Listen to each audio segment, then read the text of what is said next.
Abre a sua Bíblia, livro de Êxodo, capítulo 3. Os diáconos depois podem me trazer um copinho de água, fazendo um favor?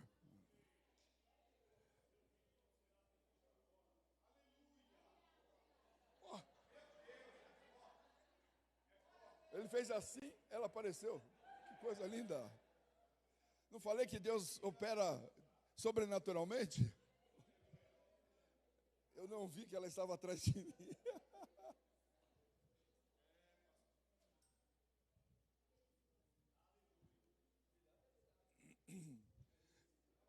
Abre a sua Bíblia, Êxodo capítulo 3. Deus é fiel, Deus é tremendo.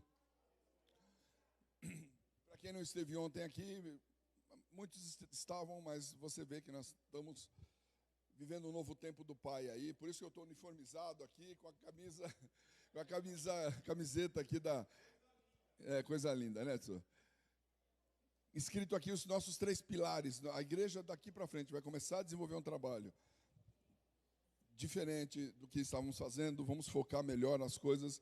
E esses são os pilares que vão nos conduzir, querido. Comunhão. Primeiro, comunhão vertical, nós e o Pai, né? Conhecer o Pai, ter experiência com Ele. Né? São os focos que a igreja vai estar trabalhando. Comunhão com o Pai, vertical. Comunhão horizontal, comunhão entre nós, querido, corpo de Cristo. O mundo vai nos conhecer como servos de Deus se nós nos amamos, se nós nos respeitamos, se nós estamos juntos uns com os outros. Né? Edificação é o segundo pilar. Edificação. Como somos edificados? Na palavra, na comunhão também, na adoração somos edificados, no jejum, no clamor, né? Somos edificados e edificamos uns aos outros, nos dons do Espírito, porque eles são enviados, os dons espirituais, queridos, para se você não sabe, mas eles são enviados para a edificação do corpo de Cristo. São importantes? São, muito. Senão Jesus não daria, senão não enviaria, né? Não derramaria. Então não podemos desprezá-los. Os dons espirituais foram dados, e a Bíblia diz isto, para a edificação da igreja, do corpo de Cristo, que sou eu e você. Eu preciso do profeta. Eu preciso do evangelista. Eu preciso daquele que prega a palavra. Eu preciso daquele que tem um dom de cura. Meu irmão, nós não precisamos ter todos os dons, nem temos todos os dons em nós. Você, portador de todos, mas tem dons para você e Deus quer usar você para edificar a sua igreja, o corpo de Cristo. Amém? E o último pilarzinho nosso, que é o mais importante entre aspas, né? Mas é muito importante, que é o resgate, que é alcançar vidas. Não adianta fazermos nada se nós não tivermos no coração o desejo de ganhar almas, de levar esse Cristo às pessoas que estão aí fora perdidas, morrendo. Amém? Então, nós vamos daqui para frente começar a trabalhar bastante esses pilares e fazer algumas modificações no sistema de trabalho da igreja. Vocês vão vendo isso no decorrer agora, daqui para frente, tá bom? Mas abriu sua Bíblia aí? Êxodo 3, a partir do verso 1. Nós vamos ver aqui Moisés sendo chamado por Deus. Deus chama Moisés.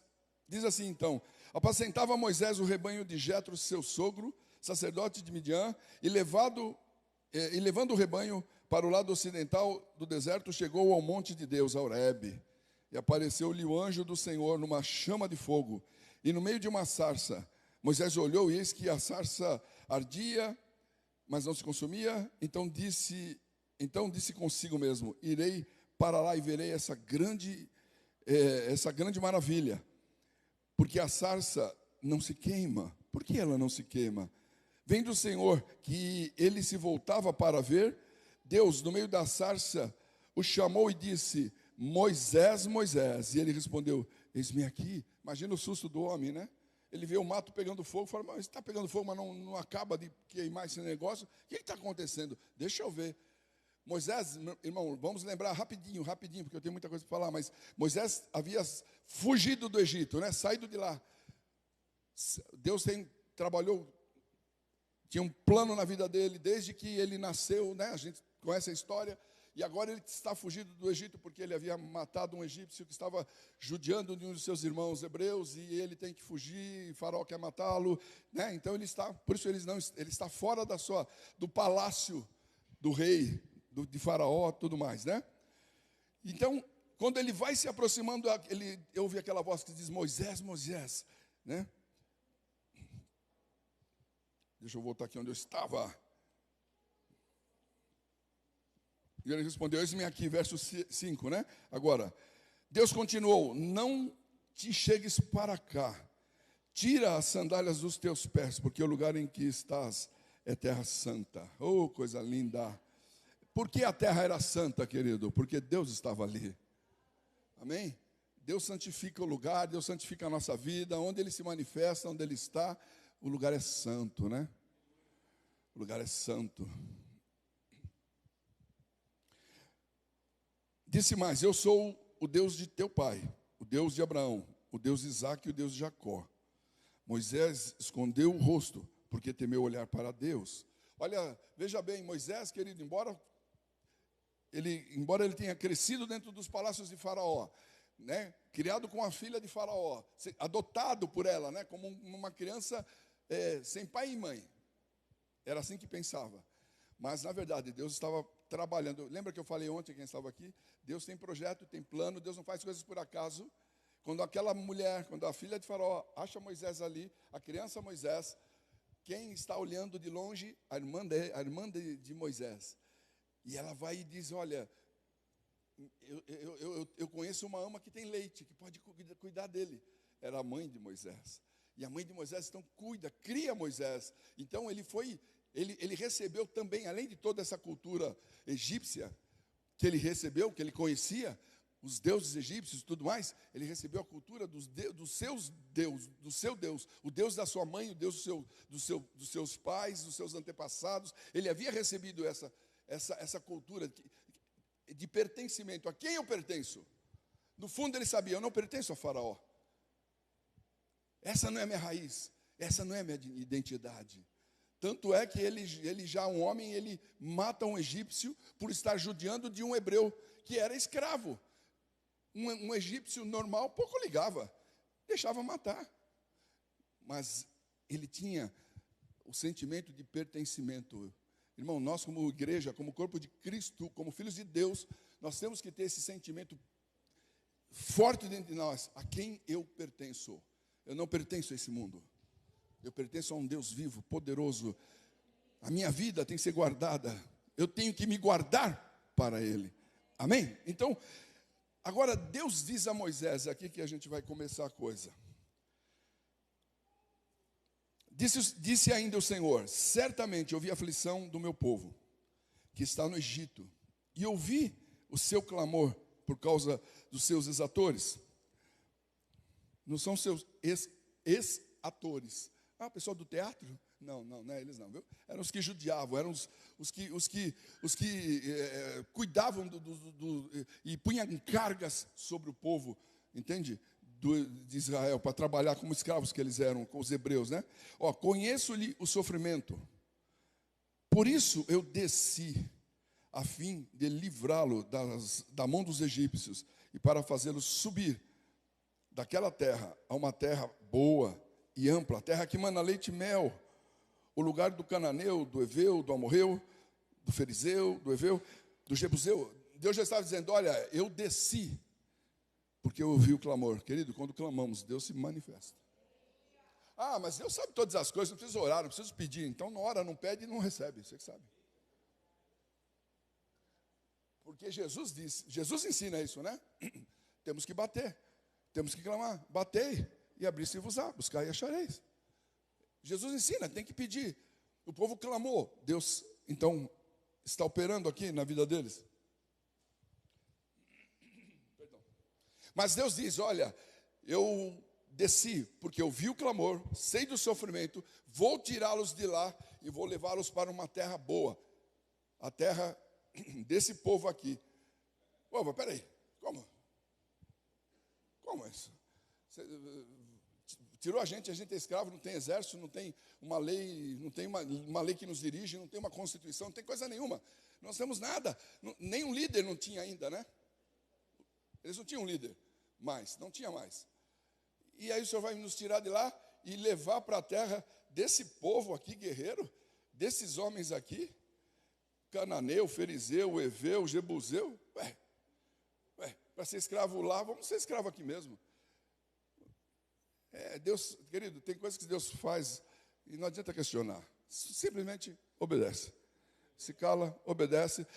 E Deus vai mostrar lá na frente o porquê Ele está fazendo. Moisés conhecia esse povo.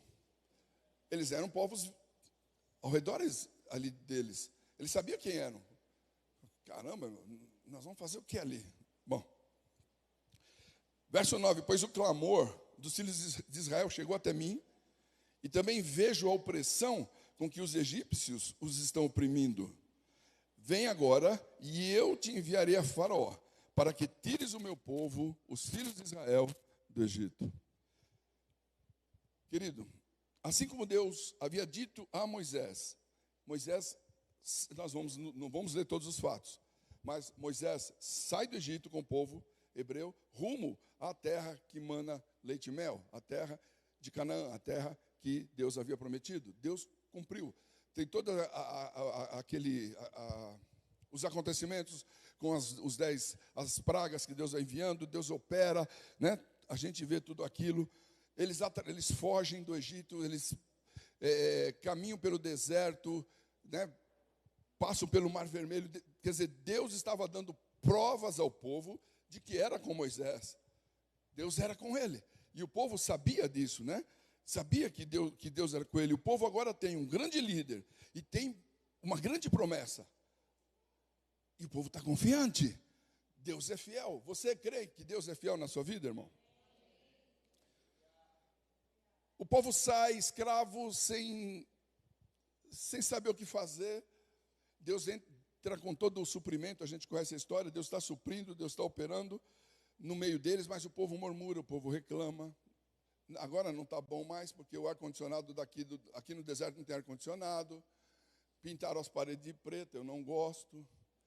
Sabe, não está bom. O povo sempre reclamando, sempre tem um motivo para reclamar. Moisés se irrita com aquilo, as coisas vão... E Deus, devido à atitude do povo, né? Deus, então, faz com que uma jornada que era tão curta se torne uma jornada de 40 anos.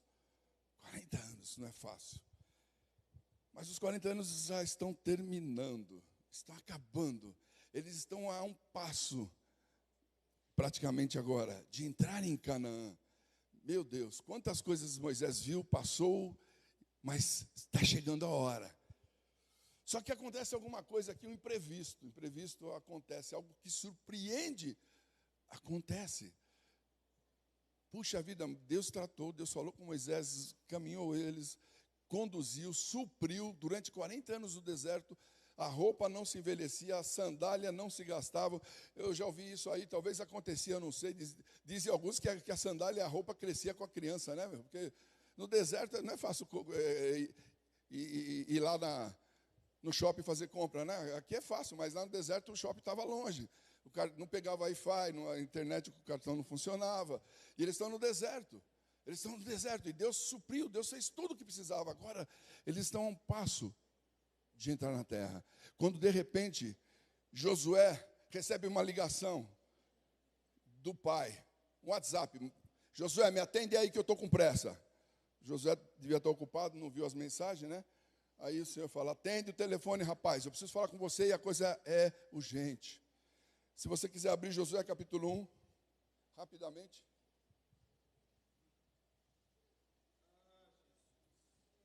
Josué capítulo 1, rapidinho.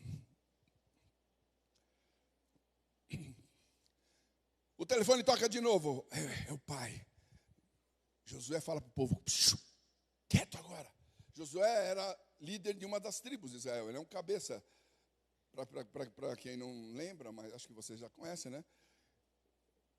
Josué e o seu irmão Caleb foram foram eles dois dos 12 que Moisés havia enviado para espiar essa terra. Lembram dessa história, né? Foram 12 homens, um de cada tribo, e somente Josué e Caleb vieram e trouxeram um relatório fiel, confiante. Deus é fiel, Deus vai nos dar o povo, vai nos dar aquela terra. Vamos comer aquele povo que nem se come pão. Porque não era brincadeira, querido. Você não ia invadir qualquer coisa. Você ia pegar povos estabelecidos com um exército, com tudo mais. Mas Josué e Caleb confiante. Josué, então, é um desses homens. E Deus, então, faz a ligação. Josué disse para o seu povo, para a família, todo mundo quieto. O pai está falando agora. Talvez, querido, não sei, talvez essa tenha sido a primeira vez que Josué recebe agora uma mensagem direta do pai, né? Porque quem recebia era o líder dele, o grande líder Moisés, e ele ouvia, e recebia de Moisés, e ele acreditava, confiava e servia Moisés com todo o seu coração. E agora talvez ele estranha, puxa, eu que estou recebendo a ligação agora, o que será? O Senhor diz a ele, Moisés, meu servo, é morto. Eu creio que Josué estremeceu, suou frio quando ouviu aquilo. E ainda Deus diz assim, dispõe-te, agora, passa esse Jordão, tu e todo esse povo. Eles precisavam passar o Jordão para entrar na terra da promessa. Bom, começa por aí, mas cadê a balsa, Deus? Como eu vou atravessar esse povo do outro lado? Cadê a balsa? Cadê Moisés? O cara que tem a chave que abre o mar e fecha é ele. Né? Você imagina, ele recebe a notícia, Moisés é morto, dispõe-te, vai, você entra com todo o povo para a terra que eu dou aos filhos de Israel. Todo lugar que pisar a planta do vosso pé, eu vou-lo tenho dado, como eu prometi a Moisés. Ah, que bom, né? Fácil, né? Moisés morreu? Moisés morreu? E eu vou fazer isso? Eu vou atravessar o mar com esse povo? E todo mundo que está lá do outro lado? E as nações que estão lá? E os exércitos que estão do outro lado? Você parou para pensar a situação desse homem? Eu creio, querido, por aquilo que Deus fala nos versículos seguintes, dá para a gente pelo menos imaginar, embora Josué era valente, era guerreiro, era um homem assim, fiel ali ao lado de Moisés, não desistiu nem um instante, não perdeu a visão, não perdeu a sua fé no Pai, mas eu creio que ele ficou muito abalado, temeroso, porque ele sabia o que Moisés estava passando, havia passado com o povo, tudo que Moisés havia enfrentado, a fibra de Moisés. Deus fala para ele no versículo 6, sê forte e corajoso, porque tu farás esse povo entrar na terra, que sob juramento eu prometi aos seus pais. Verso 7, tão somente ser forte e muito corajoso. Olha, como eu fui com Moisés, eu vou ser com você. Deus está encorajando Josué, dizendo, Josué, tenha coragem. Eu fui com Moisés, eu vou ser com você. Não tenha medo. Ainda no verso 9, eu vou pular um pouquinho aqui, tem muita coisa, mas no verso 9 ele diz, não te mandei eu, ser forte e corajoso, não temas nem te espantes, porque o Senhor teu Deus é contigo por onde quer que andares. Com certeza Josué sentiu o peso da responsabilidade, daquilo que estava sobre os seus ombros. E Deus sabia, Deus conhece o nosso coração. Por isso ele encoraja, fala, não tenha medo, Josué, tenha coragem. Eu fui com ele, você viu, eu vou ser com você. Ninguém vai prevalecer diante de você. Eu vou contigo, eu vou levar você, você vai entrar com o povo nessa terra.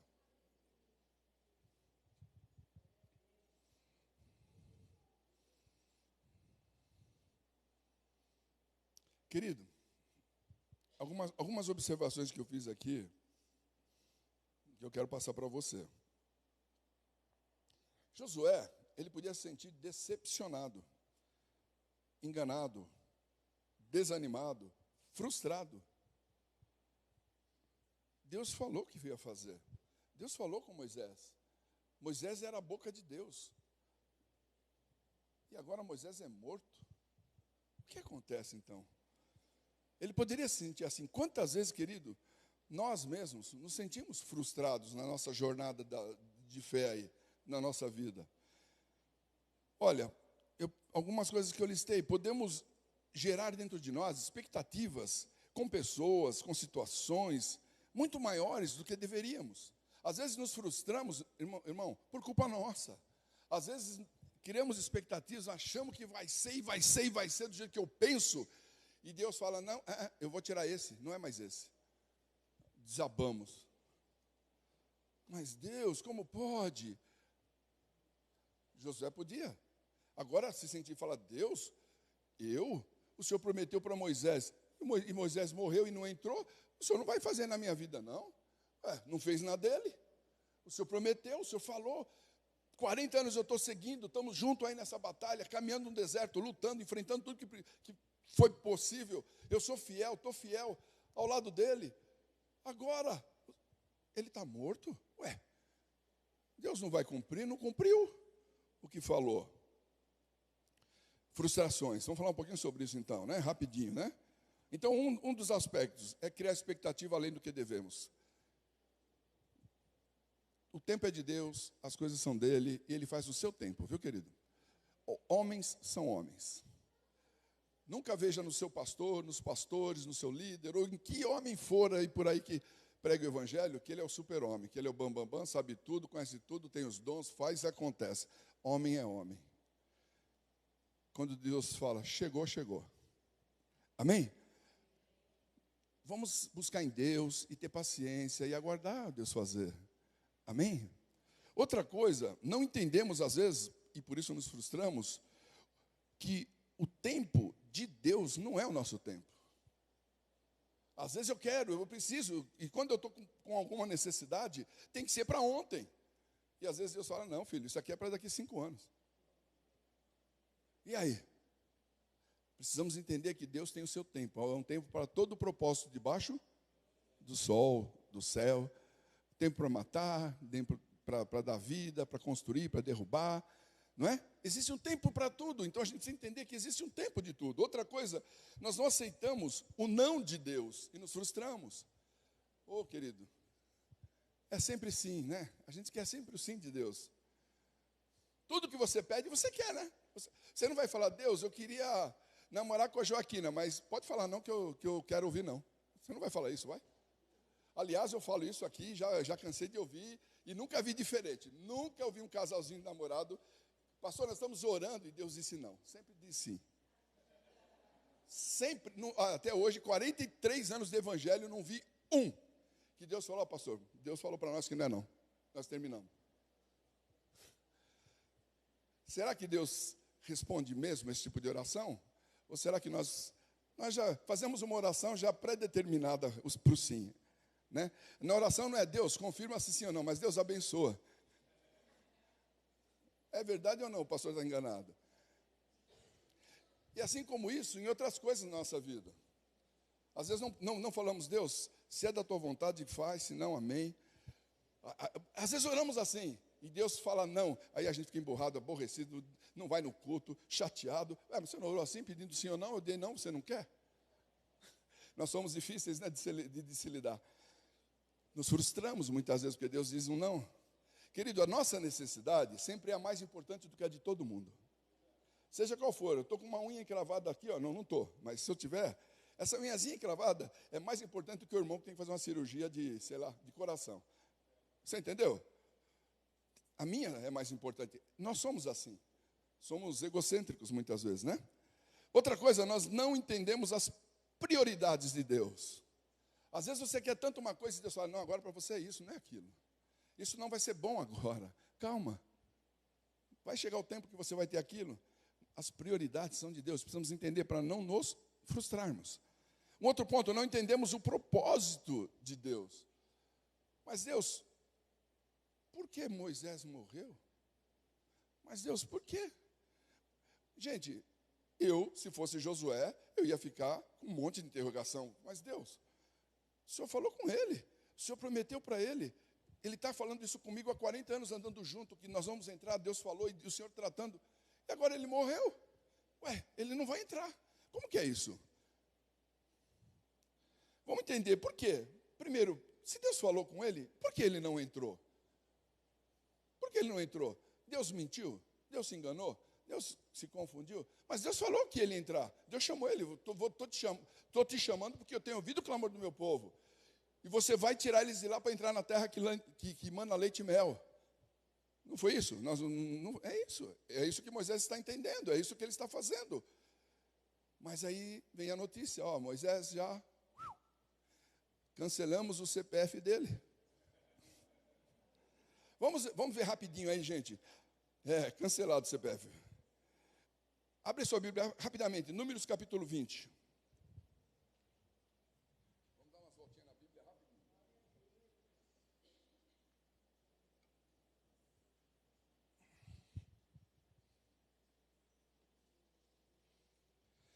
Números 20. Você abriu? Eu vou ler rapidinho, tá, querido? Diz assim, no primeiro mês, aqui ainda Moisés é vivo, ele está com o povo no deserto.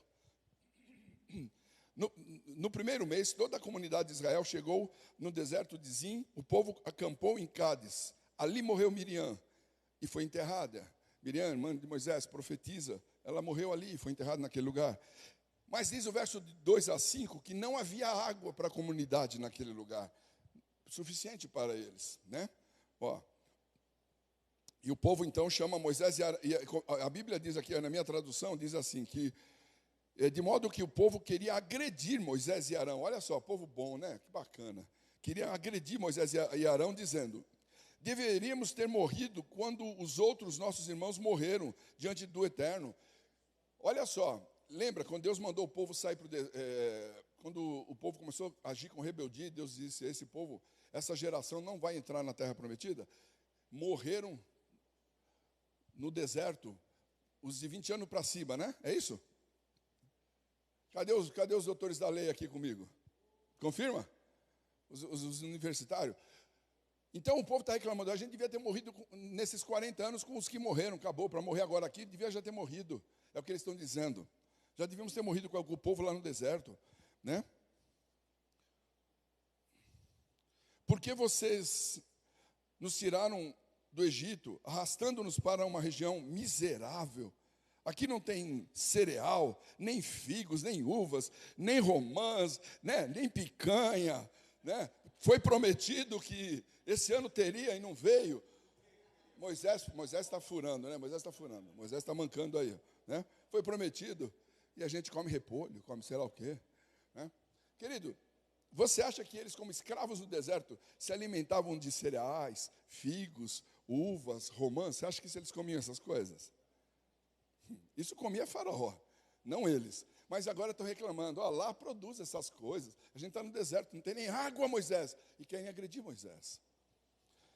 Moisés e Arão, diz o verso 6, que eles saem da presença do povo, vão para a tenda do encontro, a tenda onde eles buscavam a Deus. Eles entram lá, se prostram com o rosto no chão e clamam a Deus. E a glória de Deus se manifesta ali. Verso 7 e 8 diz assim: e o Eterno disse a Moisés: pegue a sua vara, você e seu irmão Arão, reúnam a comunidade. Fale com aquela rocha que está bem em frente deles, e ela produzirá água. Vocês tirarão a água da rocha para eles, tanto para o povo quanto para os rebanhos. Moisés pegou a vara como Deus mandou, sai da presença do Senhor, como ordenado. Ele e Arão reúnem a congregação toda diante daquela rocha. E Moisés disse: ouçam, rebeldes. Moisés está irado, irmãos. E a Bíblia diz que Moisés foi o homem mais manso da terra. Você imagina, né? Você que é meio pavio curto, então, coitadinho, você já tinha matado um a um, assim, a unha. Moisés está irritado. Moisés, ele está a ponto de explodir. Essa é a verdade. Ele diz: ouçam, rebeldes, será que teremos que tirar água dessa rocha para vocês? Será que vão ter que fazer sair água dessa rocha? Aí ele pega, que ele faz, ergue o braço, pega a vara e bum, pá, bate na rocha 2 vezes. A rocha jorra água. O povo se alimenta, se sacia. Tem água para eles, tem água para todos. Eles saem dali da presença do povo. Deus chama Moisés. WhatsApp, né? Moisés, reunião com você e com Arão. Agora. Volta para a tenda. Deus diz para ele: já que vocês não confiaram em mim, não me trataram com reverência diante do povo de Israel, os dois estarão impedidos de conduzir a comunidade para a terra que estou dando a eles.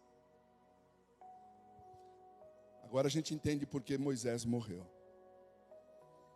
Querido, Moisés, ao invés de falar com a rocha, ele tinha que falar com a rocha.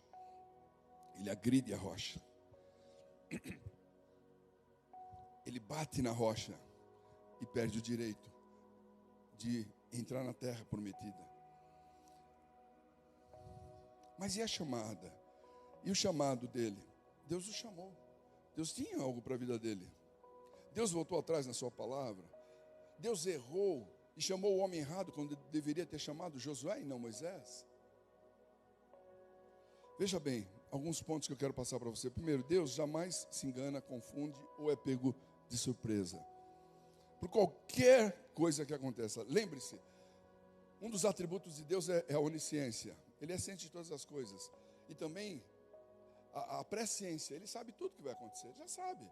Ninguém surpreende a Deus, viu, irmão? Você não vai fazer algo e te peguei de surpresa. Não. Deus sabe o que vai acontecer.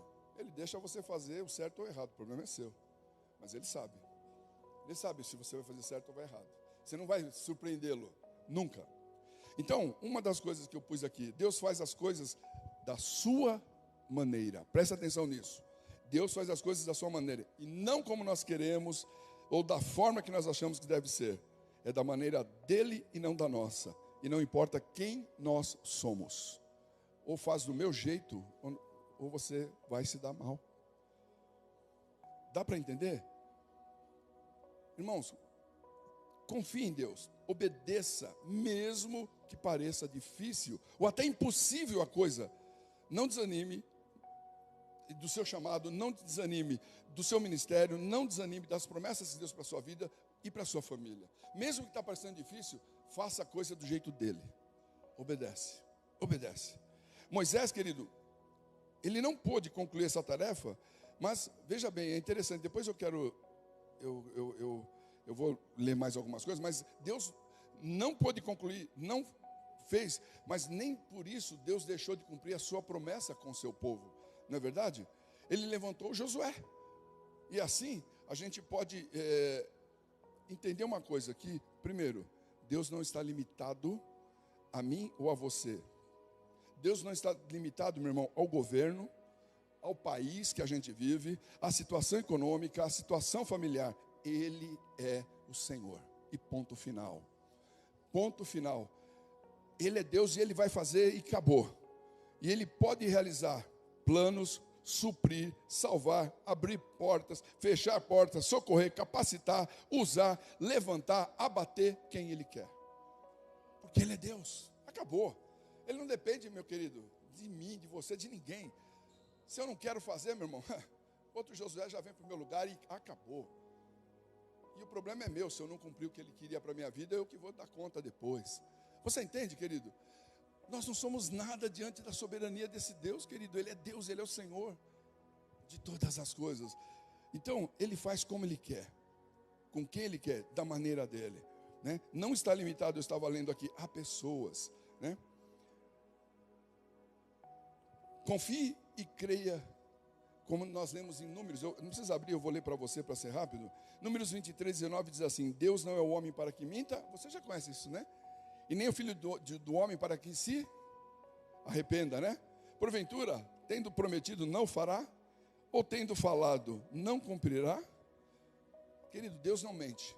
Deus vai cumprir. Deus falou para o povo que ia tirar ele de lá, não falou? Ia entrar na terra prometida? O povo entrou na terra prometida.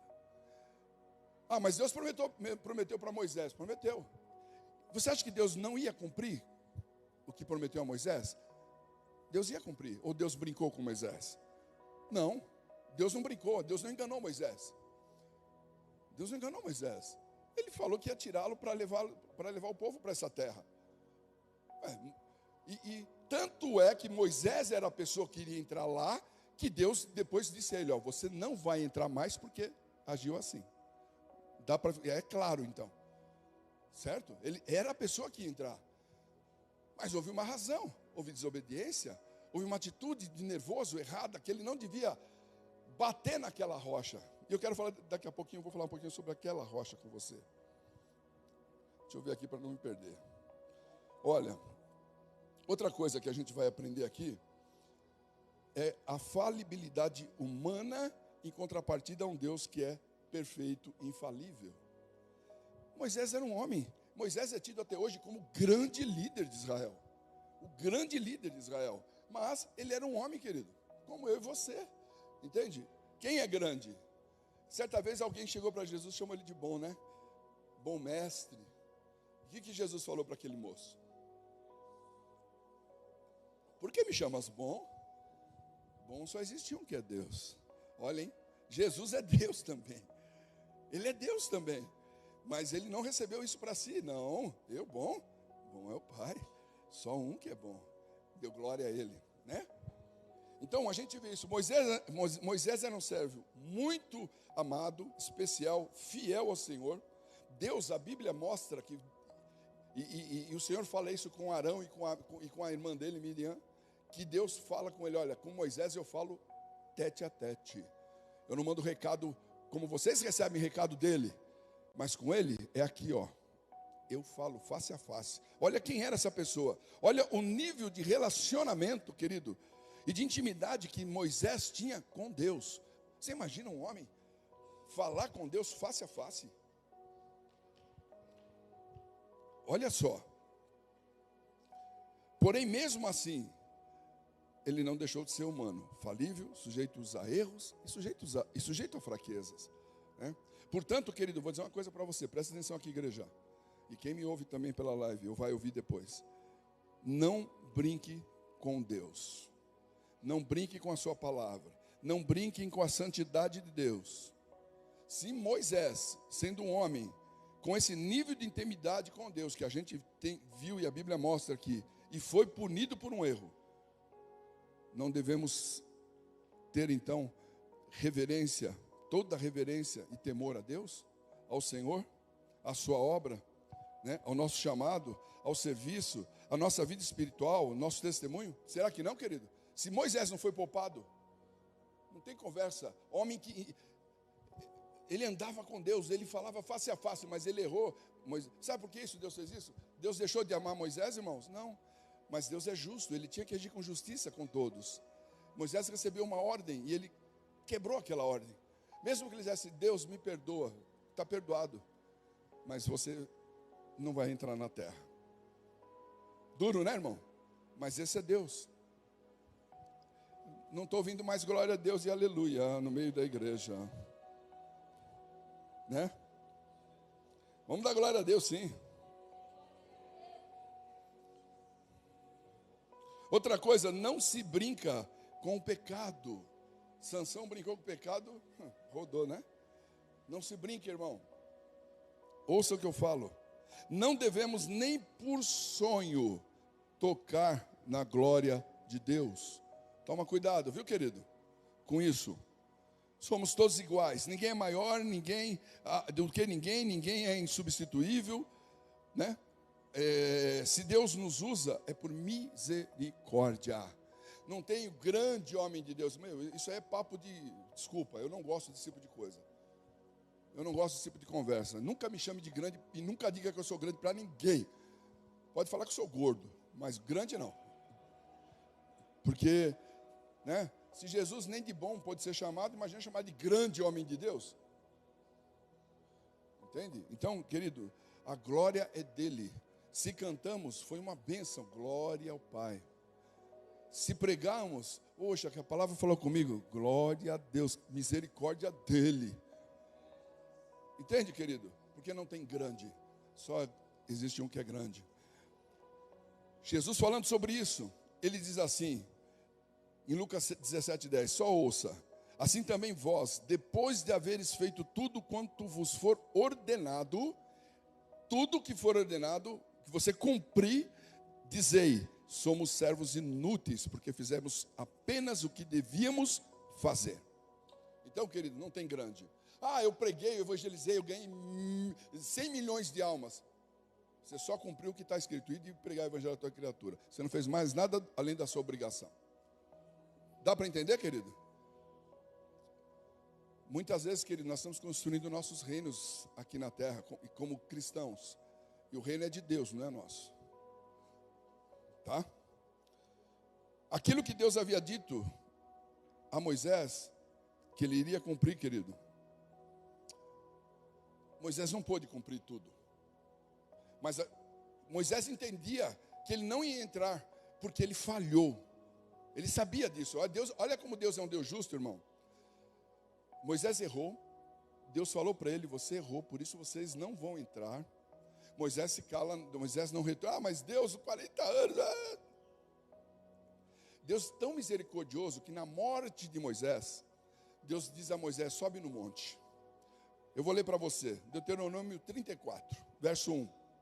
Então subiu Moisés das campinas de Moabe, ao monte Nebo, ao cimo de Pisga, que está de fronte de Jericó. E o Senhor lhe mostrou toda a terra de Gileade, até Dan, e todo o Naphtali, e a terra de Efraim, e Manassés, e toda a terra de Judá, até o mar oriental, e o Neguebe, e as campinas do vale de Jericó, e a cidade não vou falar esse nome, até Zoar. Não, tem coisa que não dá para falar, irmão. Eu leio o livro de Coríntios, gosto dele, mas... Quem concorda com o pastor, dá um glória. Ô, gente, está fraco o negócio, então eu vou ler. Querido, mas voltando aqui, né? Vamos deixar essas coisas estranhas de lado. Deus chama Moisés, manda ele subir. Moisés sobe ao monte. Deus mostra toda a terra de Canaã. Deus mostra tudo para ele. Olha como Deus é fiel. Deus mostra tudo para ele e diz, olha, verso 4. Esta é a terra que sob juramento prometi a Abraão, a Isaque e a Jacó, dizendo, a tua descendência a darei. Eu te faço vê-la com os próprios olhos, porém não irás para lá. Deus foi tão fiel, assim, o amor dele com Moisés. Moisés, você não vai poder entrar, mas olha, eu vou te mostrar, vou matar esse gosto e você vai partir sabendo que eu sou fiel e eu vou cumprir o que eu falei. Está vendo essa terra toda? Ela será do seu povo. Josué vai entrar lá com ele. Eles vão herdar toda essa terra. Assim, verso 5, morreu ali Moisés, servo do Senhor, na terra de Moabe. Segundo a palavra do Senhor, este o sepultou num vale, na terra de Moabe, defronte de Bet-peor. E ninguém sabe até hoje o lugar da sua sepultura. Tinha Moisés 120 anos quando morreu, e não lhe escureceram os olhos, nem se lhe abateu o vigor. Olha que coisa tremenda.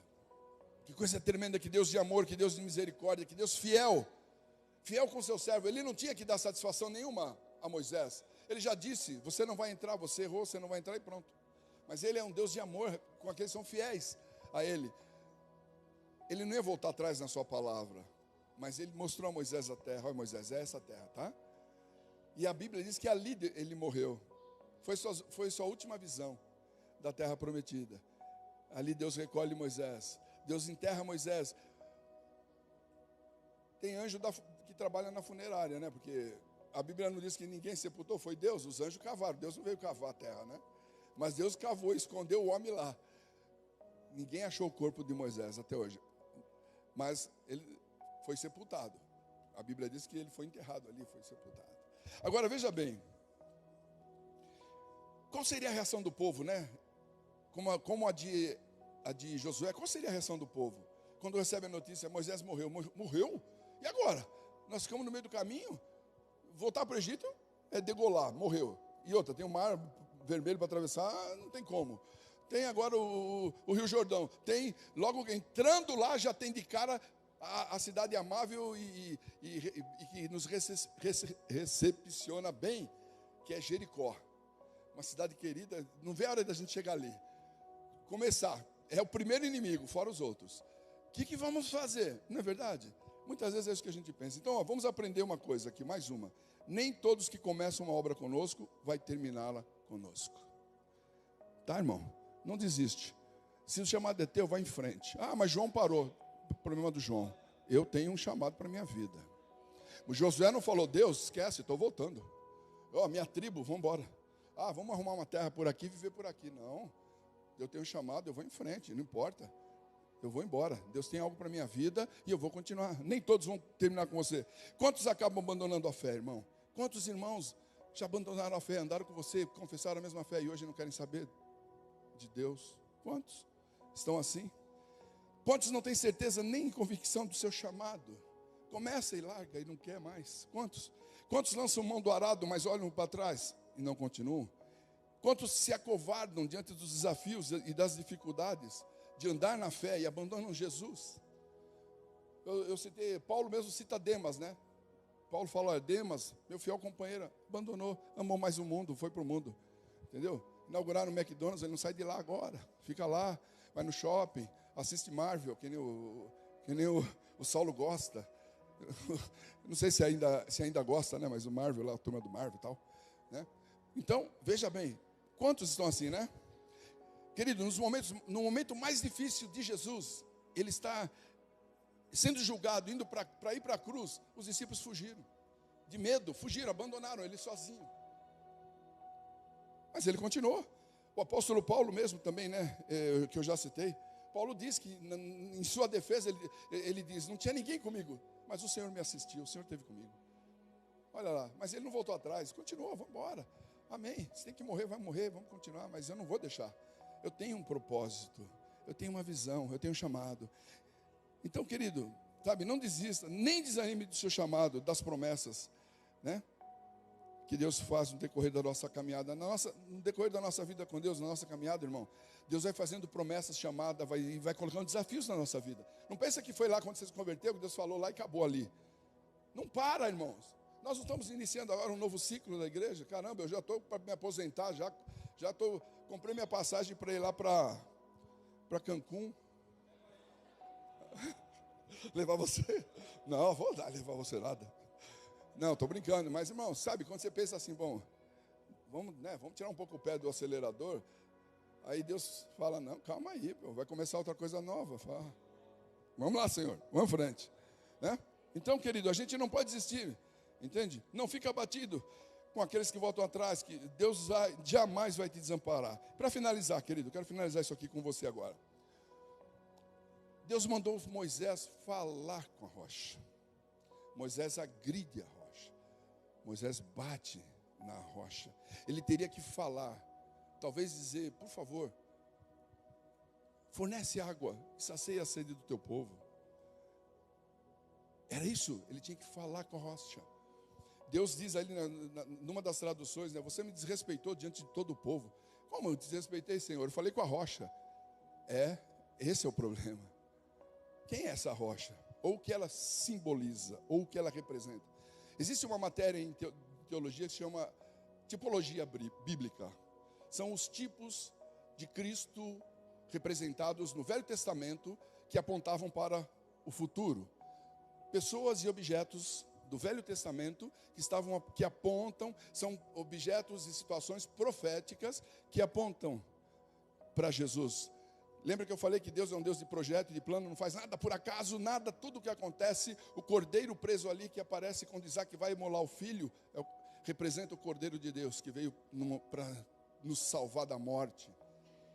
A arca de Moisés, onde todos que entraram na arca se salvaram, é a arca da salvação, quem estiver em Cristo será salvo. A serpente no deserto, que foi pregado recentemente, que Moisés levantou, aquela serpente para que não morressem os que fossem picados, Jesus fala lá na frente, assim como a serpente foi levantada no deserto, o Filho do Homem também será levantado, e para que todo aquele que nele crer não pereça, mas tenha vida eterna. Todo aquele que olha para ele tem a vida eterna.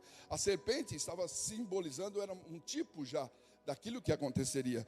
Todo o tabernáculo, ele tem todo um simbolismo apontando para Jesus. Então tem diversos, se você estudar essa matéria, muitos símbolos que Deus estava preparando a cabeça do povo para entender o Cordeiro de Deus. Porque o Cordeiro era sacrificado para tirar o pecado do povo lá no tabernáculo. Podia ser um bode, uma vaca, né? Uma galinha. Mas Deus estipulou cordeiro. E por que será que foi trabalhando? O povo sabia que o seu pequeno tinha que levar um cordeiro sem mancha, perfeito, para o sacerdote matar ele, para derramar o sangue dele no meu lugar, pelo meu pecado, para apontar para o Cordeiro de Deus, que é o João Batista anuncia: eis o Cordeiro de Deus que tira o pecado do mundo. A cabeça do povo já estava preparada para entender quem era o Cordeiro. Quando ouviram isso de João, falou: esse é o Cordeiro que vai tirar o nosso pecado, ele vai morrer no lugar do Cordeiro. Você entende? Deus vai trabalhando dessa forma. Olha o que Paulo escreve, só ouça.